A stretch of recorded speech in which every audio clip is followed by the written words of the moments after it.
DLSU versus Adamson rematch. Nitura gagantihan si Angel Canino.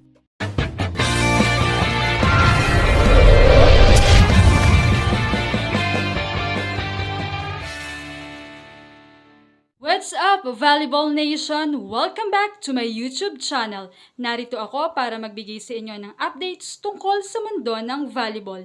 Pero bago yan, don't forget to subscribe and hit the notification bell para updated ka sa aking mga videos. Isang magandang laban nga ang matutunghayan sa Sabado, March 21 sa pagitan ng DLSU at Adamson Lady Falcons. Well, sa first round nga tila ang Adamson lang ang nakapagbigay ng magandang laban kontra Lasal.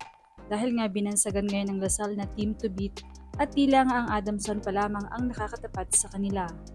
Umabot nga ang kanilang first round match-up sa isang dikitang 5-set match na tunay na nagpakita ng tapatan ng lakas at puso ng dalawang koponan. Mula pa lamang sa unang set, agad nang nagpakawala ng matinding energy ang Adamson.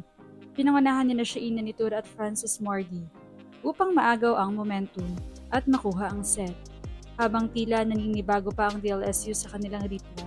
Ngunit pagsapit ng second at third set, unti-unting bumawi ang Lasal sa pangunguna ni Shavana Laput at Angel Canino na parehong nagpakita ng consistency sa opensa at depensa. Dahilan upang maagaw nila ang kontrol ng laban at maipakita kung bakit sila ang isa sa pinakamalakas na koponan sa liga. Gayunpaman, hindi basta nagpatalo ang Adamson. Sa fourth set, tila nagliyab muli ang kanilang laro. Mas agresibo ang kanilang depensa at mas organisado ang kanilang opensa. Kaya't halos hindi nakahabol ang DLSU at napilitan ang laban na umabot sa isang deciding fifth set. Sa puntong ito, ramdam ang tensyon sa loob ng court.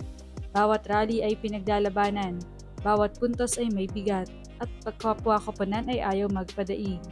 Ngunit sa huling yugto ng laban, doon lumabas ang composure at karanasan ng Lasal.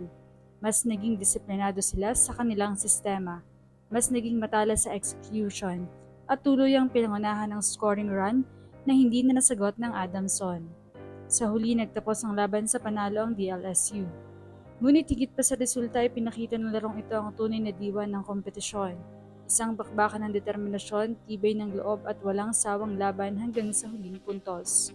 Sa kanilang nalalapit na rematch ngayong second round, inaasahang mas magiging mabangis at mas taktikal ang laban. Lalo't sariwa pa sa alaala ng dalawang koponan ang kanilang 5-set thriller noong round 1. Papasok ang DLSU na may kumpiyansa bilang isa sa nangungunang koponan. Dala ang kanilang winning momentum at solid na sistema sa ilalim ng pressure. Asahan na muling mangunguna sa opensa sina Angel Canino at Shavana Laput na patuloy na nagpapakita ng pagiging clutch sa mahirap na sitwasyon.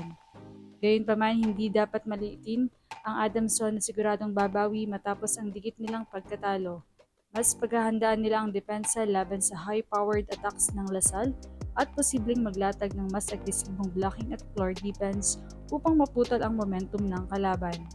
Para sa Adamson, critical ang magiging performance ni Shaina Nitura at Francis Mardy na kailangan maging consistent hindi lamang sa scoring kundi pati sa pagtulong sa defense at pagkontrol ng rallies.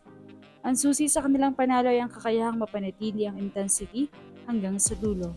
Isang aspeto na bahagyang kinulang sa kanila noong unang round. Sa kabilang banda, para sa DLSU, ang hamon ay kung paano nila mapapanatili ang composure at disiplina lalo na kapag napipilitan na sa extended rallies o kaya naman nakakahabol na ang Adamson sa scoring. Muli nga abangan ang tapatan ni Canino at Nitura. Aabot kaya muli ito sa 5th set? Malalang puksaan ang matutunghayan sa pagitan ng dalawang opposite hitters Shavana Laput at Francis Mardy. Ikaw, ka-Volleyball Nation, sino sa tingin mo ang mananaig sa laban na ito? Anong masasabi niyo rito? Leave a comment below. Thank you for watching and don't forget to subscribe.